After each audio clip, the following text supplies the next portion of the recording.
Welcome, ladies and gentlemen, to Dion's Daily Dose. I'm not sure why it says live a minute and a half. Interesting.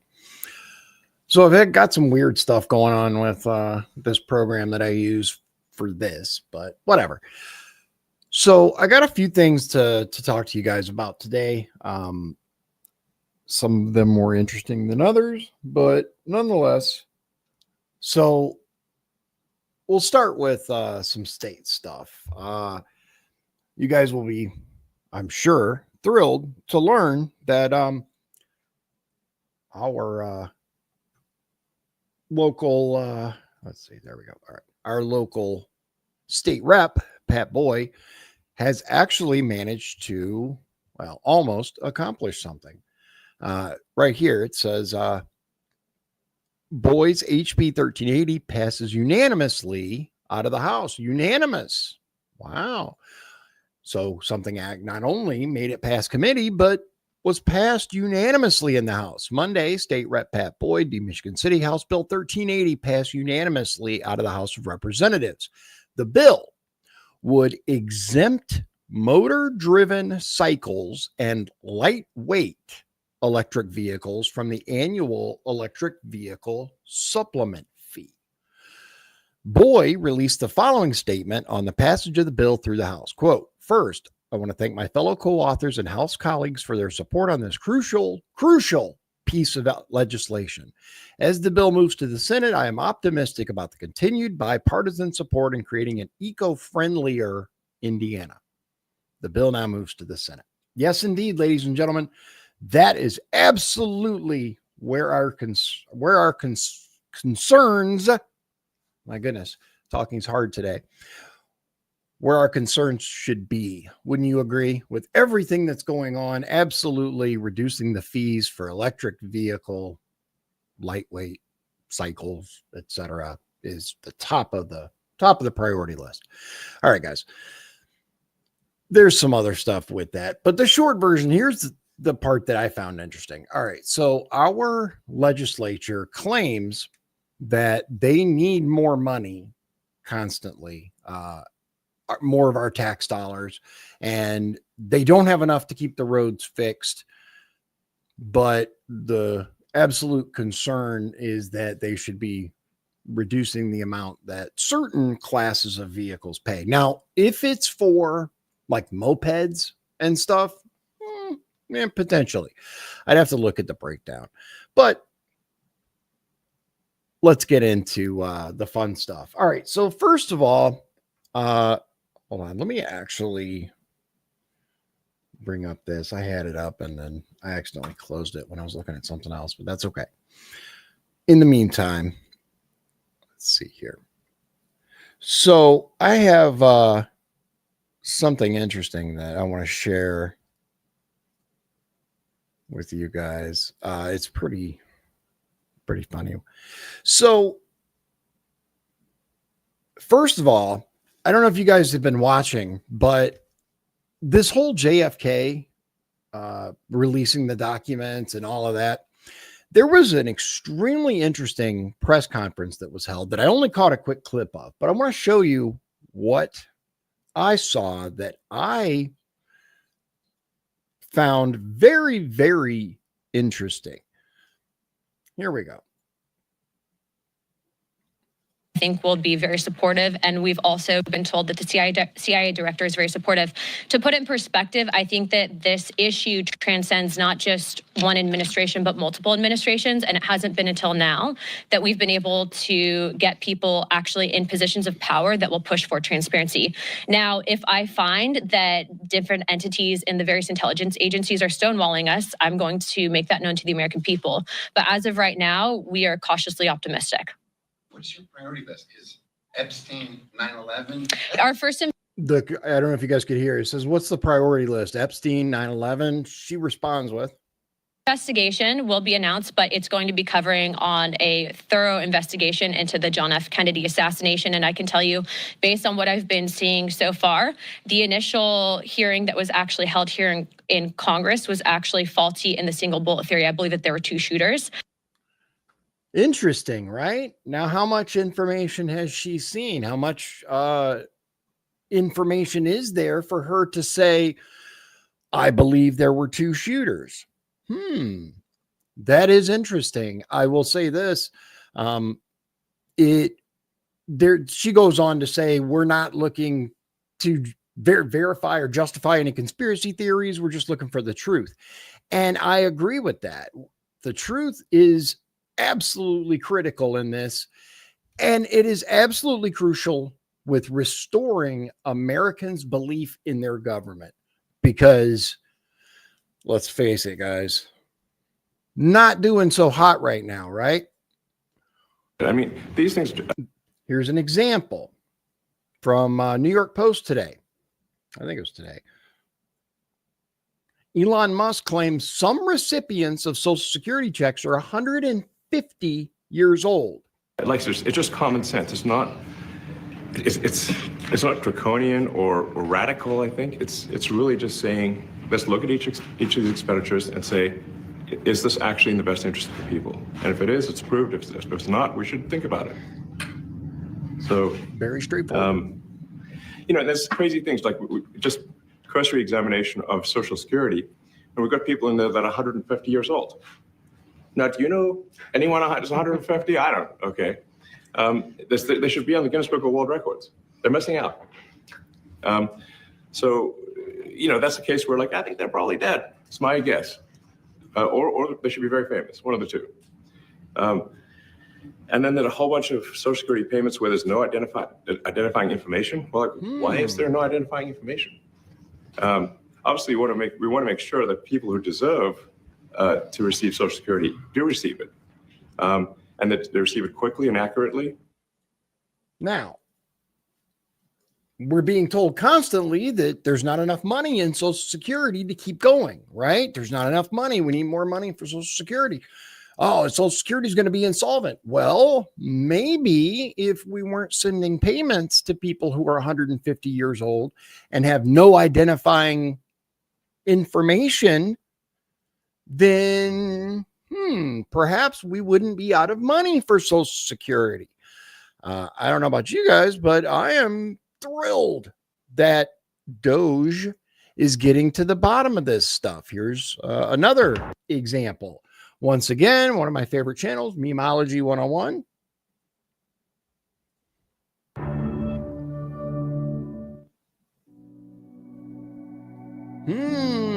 Elon Musk confirms Doge is investigating federal employees with high net worth despite low pay.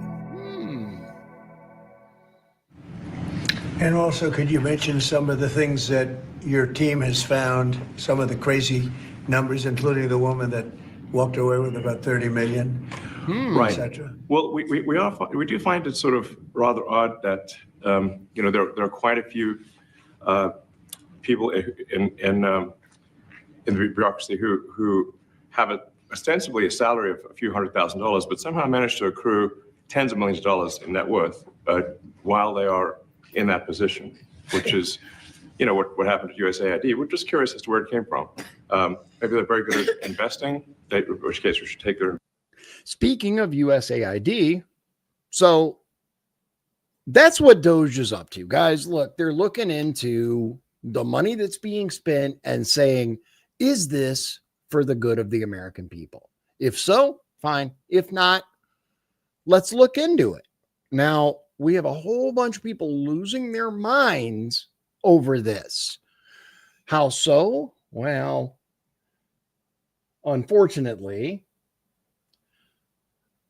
a judge ordered the CDC, FDA, and HHS to restore web pages that were deleted to comply with a Trump executive order. Now, I went through a whole bunch of this, but I wanted to look at what was going on here, right? Here it is. Okay. So it says here, judge orders HHS, CDC, and FDA to restore the deleted web pages with health information. Now, I want you guys to pay close attention to what's said here. Washington. A federal judge on Tuesday ordered the Department of Health and Human Services, Centers for Disease Control and Prevention, and Food and Drug Administration to restore web pages and data that had been scrubbed in compliance with President Trump's executive order on gender ideology while litigation moves forward. Why? U.S. District Judge John Bates agreed to grant a temporary restraining order sought by the group Doctors for America, which argued that its members used the websites when treating patients and conducting research. The nonprofit organization said that the removal of the web pages by the Department of Health and Human Services and its components violated federal law.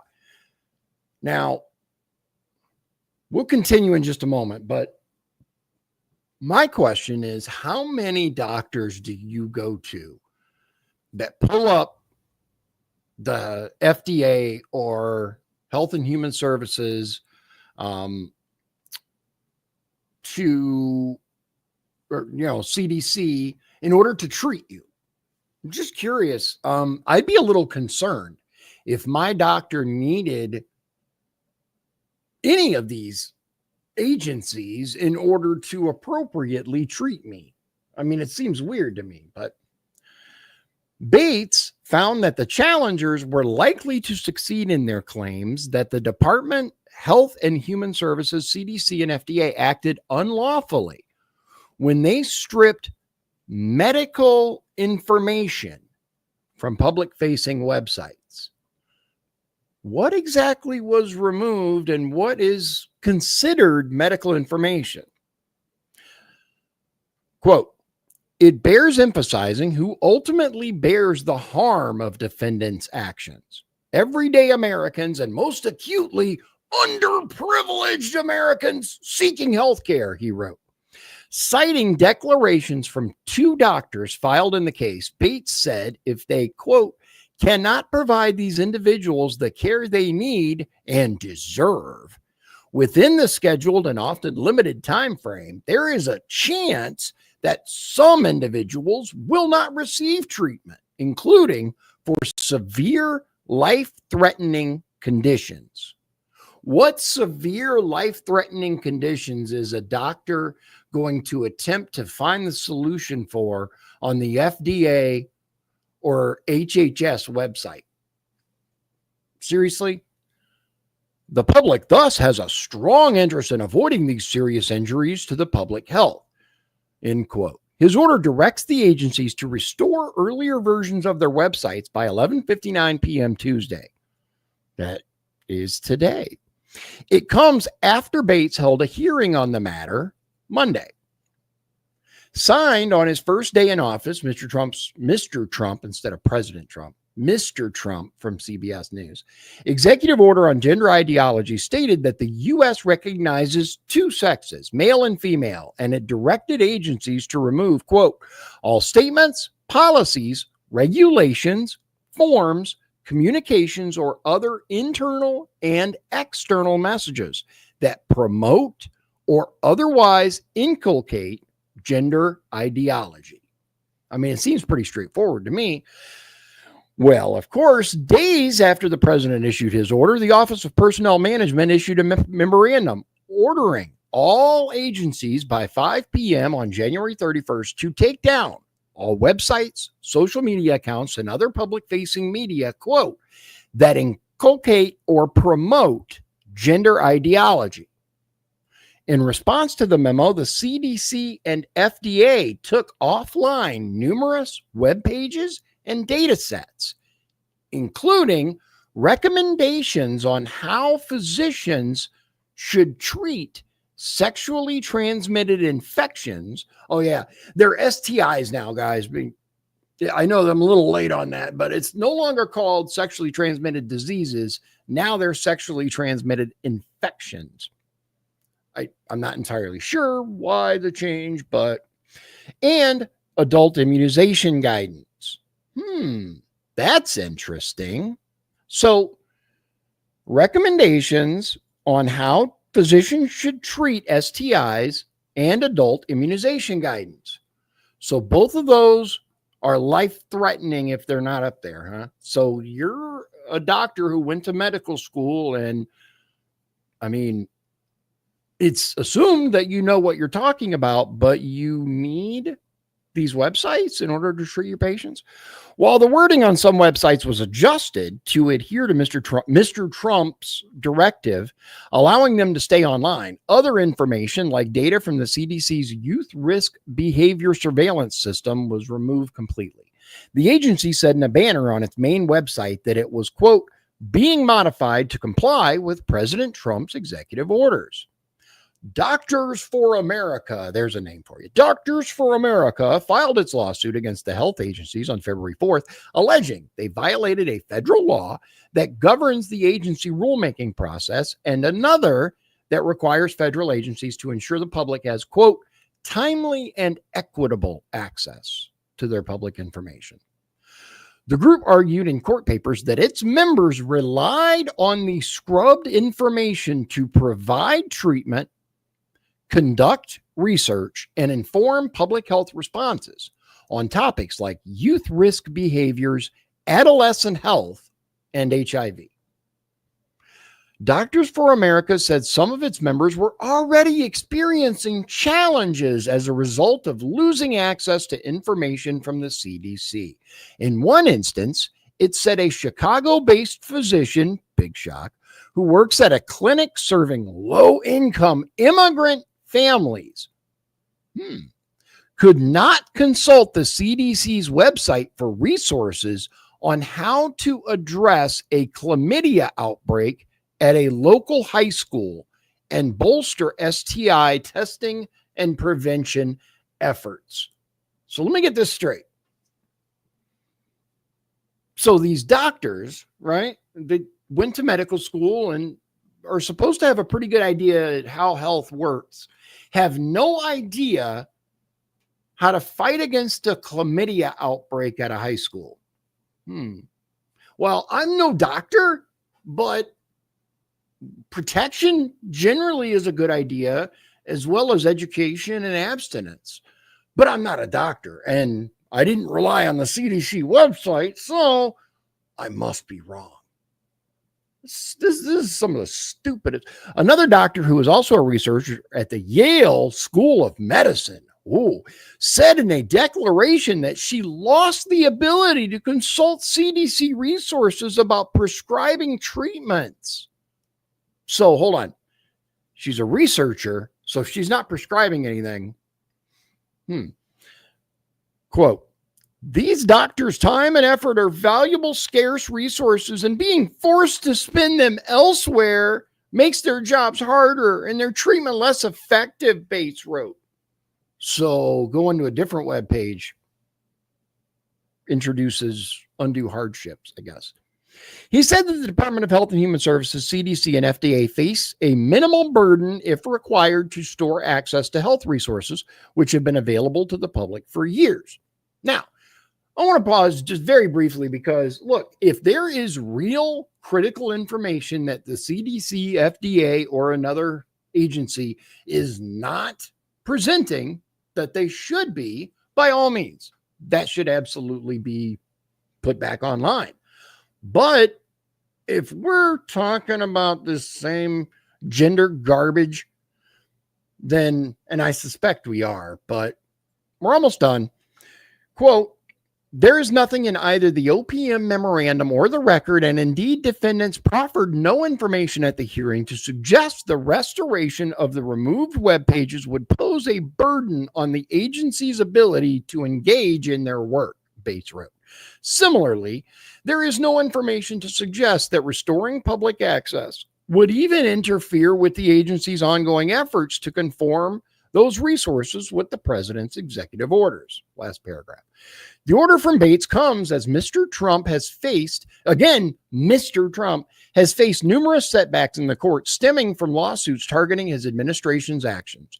On Monday alone, 5 different judges took action that favored challenges to Mr. Trump's directives on birthright citizenship, a freeze on federal funding, cuts to how medical research grants are funded, and his deferred resignation program.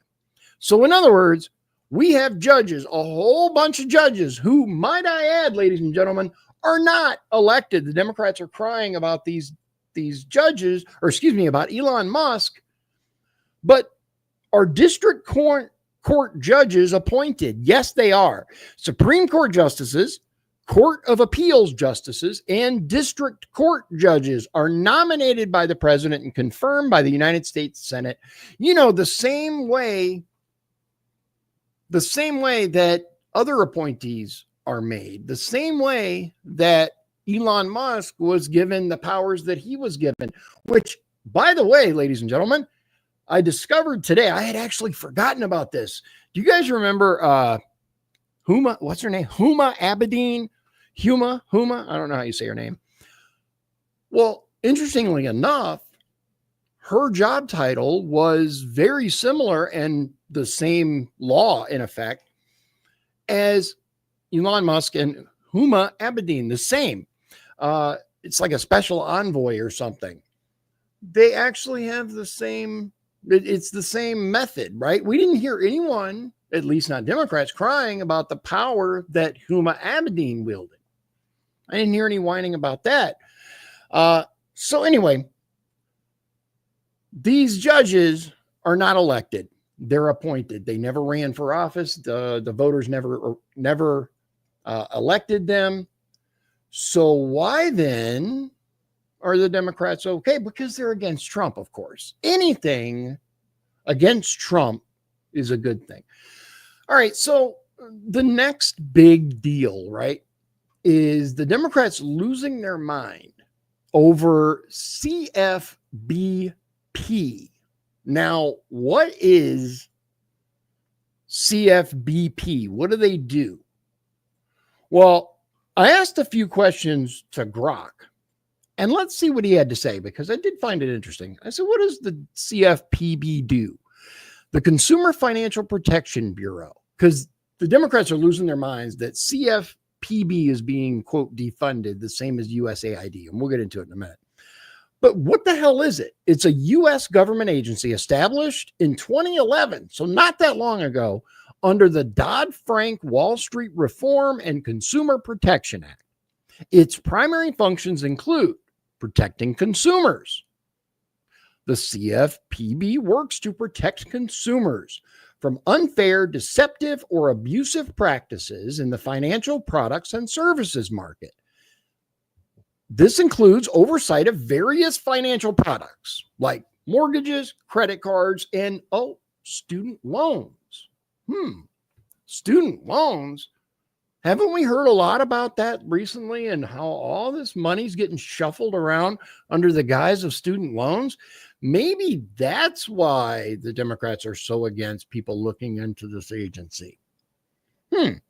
Regulation and supervision. It regulates banks, credit unions, securities firms, payday lenders, mortgage servicing operations, foreclosure relief services, debt collectors, and other financial companies.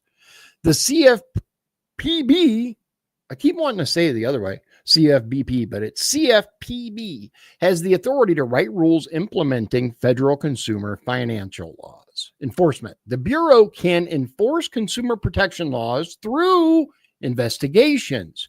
They can bring lawsuits, or they can impose fines on companies that violate these laws. They also do education and outreach. The CFPB provides educational resources to help consumers understand financial products, make informed decisions, and know their rights. It runs initiatives like Know Before You Owe for clearer mortgage disclosures. Now, I'll be the first to say I am not against most of this stuff, right? I think consumer protection, and consumer education are critically important. You can thank stuff like this for those big notices. You know, those, I don't know if you guys get them in the mail, but I've gotten them in the mail from these predatory lenders. That's like a 1,300% APR on these loans. I've looked at this stuff, and because it says it on there, you can now see that. That's fairly recent. I remember when it was buried in minuscule tiny print how much the APR was. But now it's pretty easy. Same with credit cards, right? You get an offer for a credit card, you flip that paper over, 26%, 36%, whatever it is. I'm not against that, right? I'm not against transparency. But do you think that that kind of stuff requires almost $1 billion because, let's see here. Let me find it.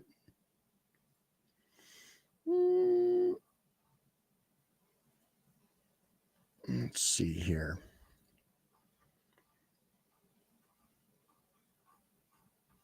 Okay, so this is an article entitled, "We're About to Get Annihilated." This is from The Hill. Musk and Doge descend on Consumer Bureau. The Trump administration is moving rapidly to gut the Consumer Financial Protection Bureau, CFPB, halting the agency's work, cutting off its funding, and shutting down its headquarters. The push is not unlike the effort launched in the early years of President Trump's first term to defang the agency, which has faced staunch opposition from Republicans throughout its brief existence. However, as Elon Musk's Department of Government Efficiency, DOGE, sweeps into one agency after another with the directive to slash wide swaths of government funding, the new assault on the CFPB has sparked concerns from consumer advocacy groups and Democratic lawmakers about just how far the administration will go this time. And pretty damn far. Pretty far. I do believe that we are seeing Trump the Revenge Tour, aka Trump Unleashed. I think we are getting what we thought we were getting the first time we elected Donald Trump. And yeah, I voted for Trump. You're damn right. And I would do it again. Three times. Not in 3 times general election, not including primaries. But let's say that when I voted for Trump the first time, I fully expected what we're seeing now. I have voiced my concerns with the Trump administration's first term, but I am very, very pleased with this term. And I think we're going to see some interesting stuff. But, quote, "I think everyone assumes this is the USAID playbook, and I think everyone's operating off of the assumption that we're about to get annihilated the way that they were annihilated," a CFPB employee told The Hill, referring to the U.S. Agency for International Development. The moves at the CFPB have drawn parallels with USAID, where staff were also told to stay out of headquarters and cease work before the Trump administration attempted to place thousands of employees on administrative leave. The effort was, of course, put on hold by a federal judge Friday night.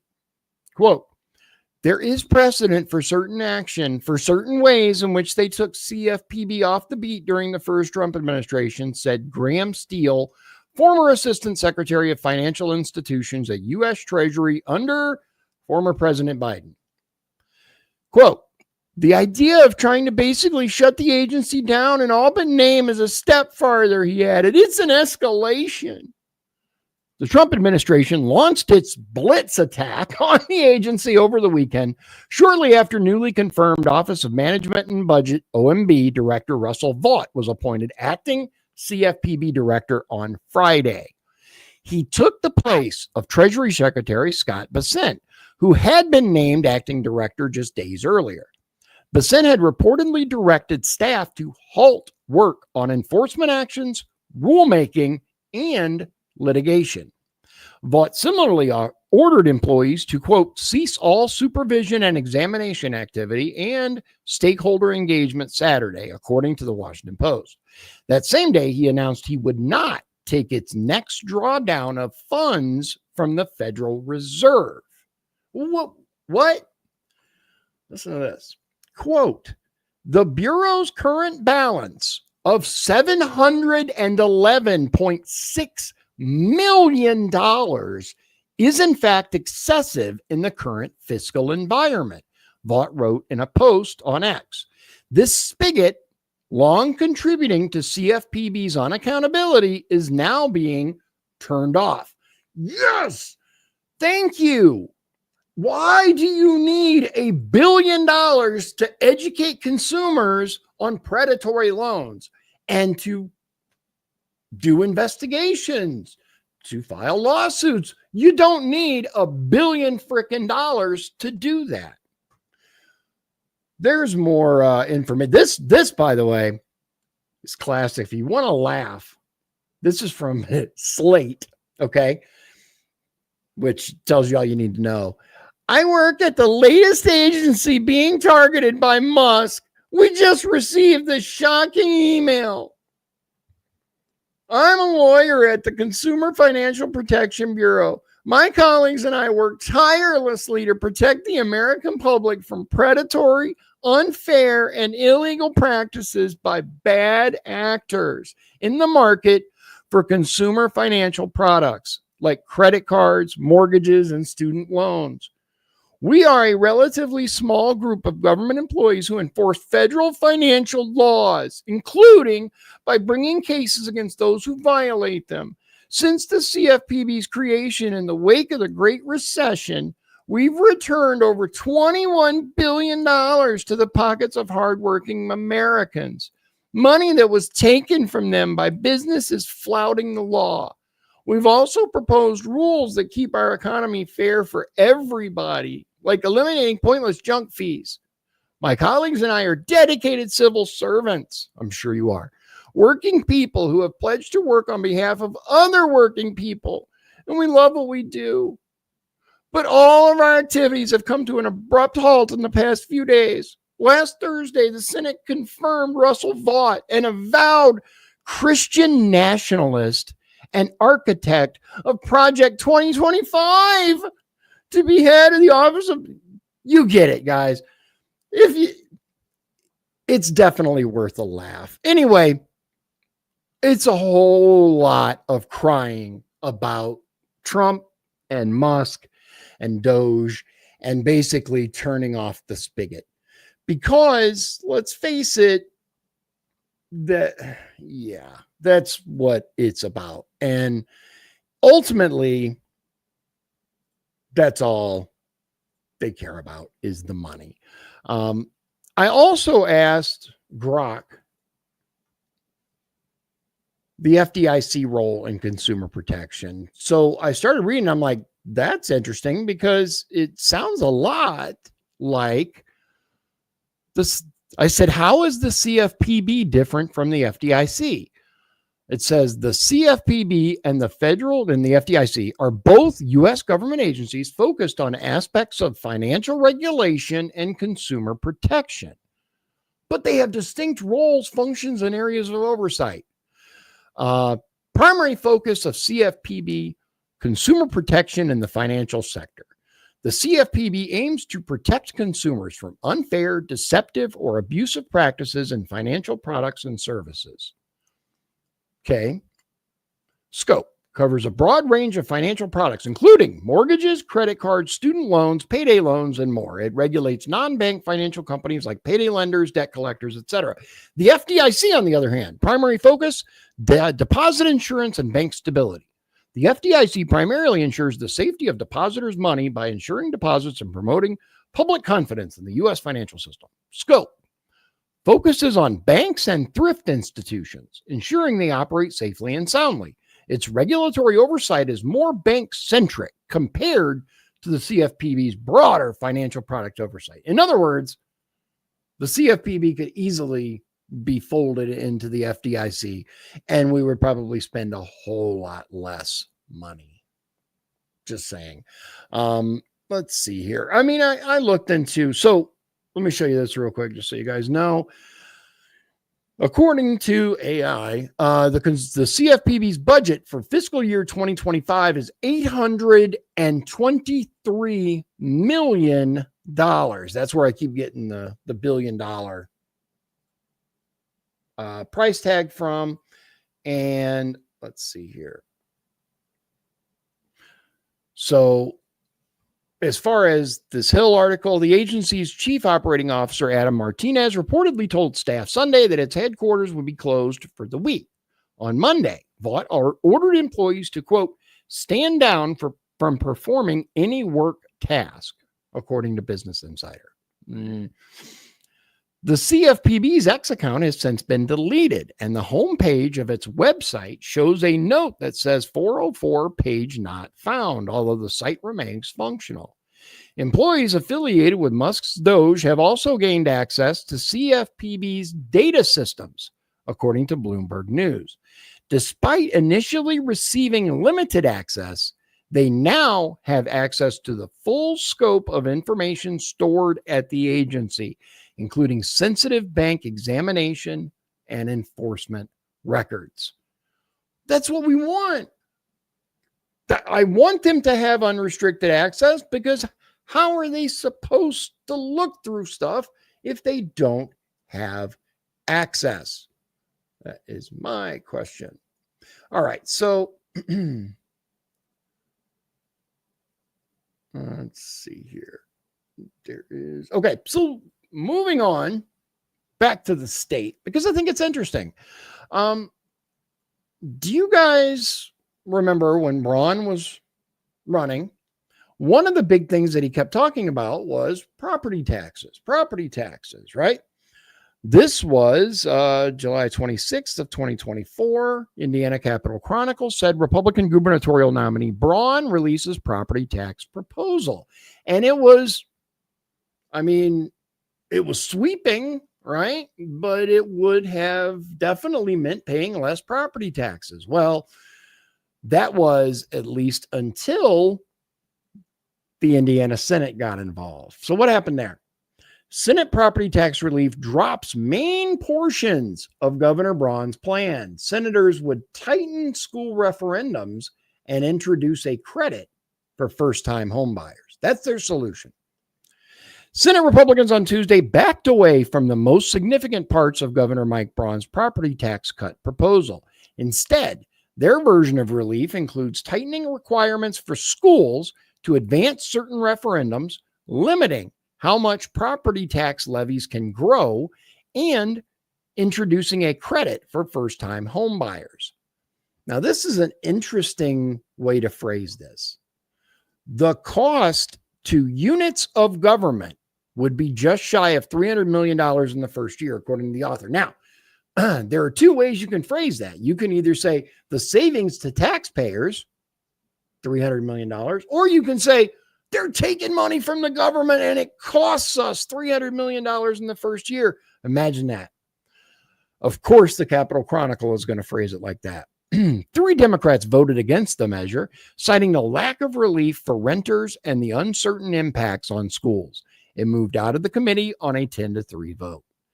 An amendment struck large portions of Governor Mike Braun's property tax relief proposal, including the annual 3% cap on the growth of property tax bills. Senior citizens, families with children, and low-income Hoosiers had growth capped at 2% under Braun's plan. Amazingly enough, the Senate axed that. I wonder why. It also removed increased deductions for homeowners. Overall, Braun's plan would have resulted in an immediate 21% reduction in the average homeowner tax bill. Under the new Senate proposal, however, taxpayers would see $1.4 billion in savings over the next 3 years. Braun's plan would have saved $1.1 billion in its first year and $1.6 billion in its third year. Senator Travis Holdman, who authored SB 1, introduced the amended version in committee on Tuesday. Pulling back on Braun's plan lessened the hit on local units of government, which rely on property taxes to pay for services like law enforcement, parks, libraries, and fire safety. Just out of curiosity, guys, are you tired of these politicians and these newspapers telling you how much the government needs your money? I am. I'm tired of hearing, oh, they need these property taxes to pay for this, to pay for that. At the same time, they are consistently raising things like the wheel tax and gas tax and these other taxes consistently, while reminding us we need to be good little quiet minions and keep paying more and more and more. We have worked consistently with the governor's office to get this to a good spot, Holdman said. We just think there's a fine line that we have to walk to make sure that we are careful to be responsible to local government and at the same time provide some tax relief. Walk a fine line. I think that's a good term for it. Walk a fine line between effective and POS. Yeah, I think that's it makes sense to me. These guys kill me, dude. In a statement, Braun's office said the plan, quote, took steps in the right direction, but said he would continue to work with legislators on the administrative priority. Quote, the governor will carefully review the changes to his plan and looks forward to working with the House and Senate to strengthen the amended bill to include broad-based and immediate property tax cuts for Hoosier homeowners who have been hit the hardest by skyrocketing home value inflation. Now, here's an interesting part. The wide-ranging amendment, of course it is, because they never do anything small, introduced to the bill restricts school referendums to general election ballots in even-numbered years. Schools also can't introduce such questions in back-to-back years, though there are exceptions for funding teacher salaries or school safety measures. We'll get to that in a minute. Believe that. Much of the language mirrors Senate Bill 8, authored by Senator Brian Buchanan, R. Lebanon. Buchanan said that referendums would need to include the total amount of money that would be raised by levying a property tax. I think that's a good idea. How much is the max? How much do we need? After this is met, we will stop taxing you. Yeah, right. There are some revisions to the ballot question in trying to make that very practical and straightforward for the voters, Buchanan said. Republican senators also opted to incorporate provisions from SB 9 into their property tax relief proposal, which freezes the maximum levy growth quotient for 2026 and then caps it for the following 2 years. Well, what does that mean? The maximum levy growth quotient currently limits how much local property tax levies can rise in a year based on a 6-year rolling average of non-farm personal income growth. Because of inflation, it rose to 5% in 2023 compared to 3.4% in 2019. Lawmakers last year put in an artificial cap of 4% when, without the cap, the maximum would have been 5.5%, according to the Indiana Office of Management and Budget. The amended bill would freeze it for 2026, and then it could increase 1% in 2027 and 2% in 2028. Previously, local units of government could petition to exceed that cap, but they will no longer have that option. Instead, they can place it before voters in a ballot question. I like that. Senator Linda Rogers, R. Granger, described a new method for counties to provide individual property tax relief through a payment deferral program, which she authored under SB 6. That process is coupled with deductions for disabled veterans and seniors. Quote, this is an opportunity for them to be able to help a homeowner that may be going through some very difficult times, or maybe a senior that's on a fixed income. Homeowners will have the option to defer $500 of their property income tax annually until their home is sold. However, it's unclear how many counties will opt to create such a program. Yeah, I think it's pretty low chance here in LaPorte County, but who knows? Finally, the bill introduces a first-time homebuyer tax credit, a first for Indiana. The credit assists those with incomes up to $75,000 buying a property that costs up to $250,000. Qualified individuals can get a $2,500 credit for 5 years after purchase. So hold on. Just remember, guys, it costs up to $250K. So none of us would qualify for these new homes they're building in LaPorte because those start at $300,000. The Indiana Capital Chronicle reached out to a handful of local organizations to get an initial reaction to the amended bill. Of course, you know who they reached out to. Denny Kosterison, speaking on behalf of the Indiana Association of School Board Officials, noted that the new version, quote, lessened the negative impact on school corporations and other local government units, but flagged concerns for educators. The new cap on levy growth will, quote, significantly end quote, reduce property taxes collected over the next 3 years, which impacts budgets for local schools. Here's an idea. Quit spending so much friggin' money on all these administrative positions. Quit pushing all this. Anyway, additionally, schools will be prohibited from issuing new general obligation bonds for 2 years after a current bond expires, he said. Many school corporations use this procedure on an annual basis to supplement their operating fund, Kosterson noted. Regarding school referendums, we appreciate the revised language, making it more understandable for voters, Kosterson said, and that school operating and safety referendums will not be subject to the newly created 1-year cooling off period before another referendum could be proposed. Of course not. They want to tax the ever-loving crap out of you guys. Democrat, Republican, it doesn't matter. It's a uniparty here in Indiana, and it's the same crap as across the nation. It doesn't matter which party is so-called in charge.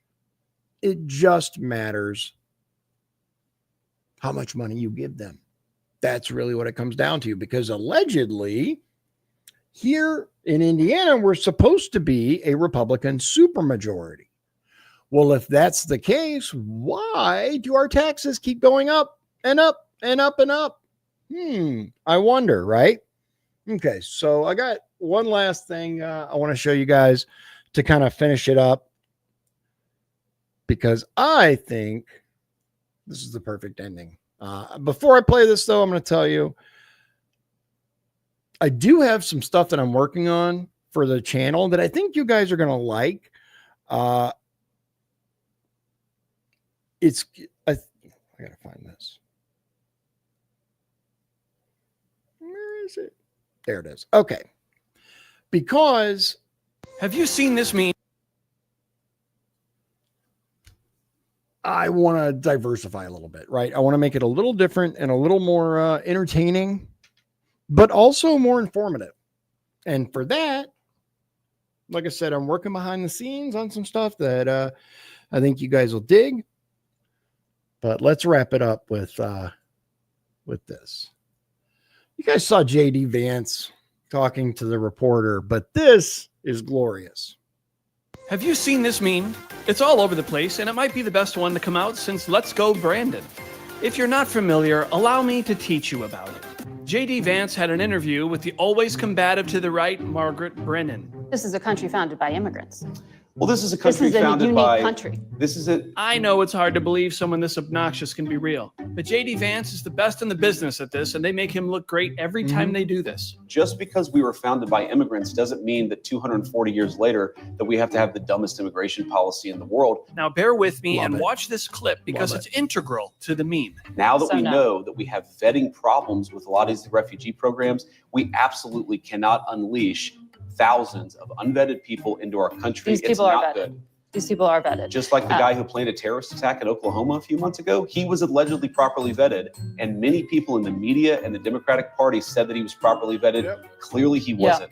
I don't want my children to share a neighborhood with people who are not properly vetted. And because I don't want it for my kids, I'm not going to force any other American citizens' kids to do that either. No, and that was a very particular case. It wasn't clear if he was radicalized when he got here or while he was living here. I don't really care, Margaret. I don't want that person in my country, and I think most Americans agree with me. It wasn't clear if he was radicalized when he got here or while he was living here. What she's saying is entirely irrelevant to the bigger point and only serves as a gotcha exercise in pseudo-intellectualism that JD slaps away immediately. I don't really care, Margaret. And so the phrase, I don't really care, Margaret, was born into this meme that can be used in so many situations that the left tries to force upon the public.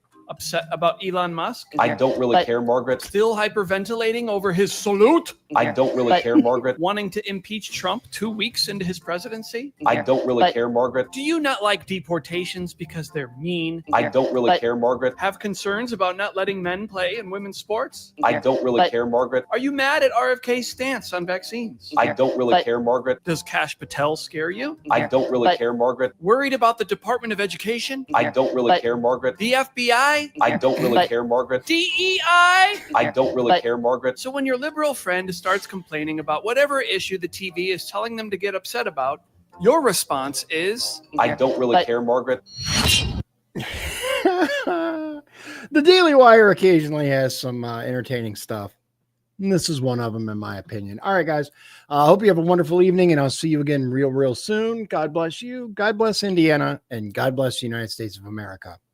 Good night. If you'd like to support the show, please visit our Patreon at patreon.com/Dion's Daily Dose.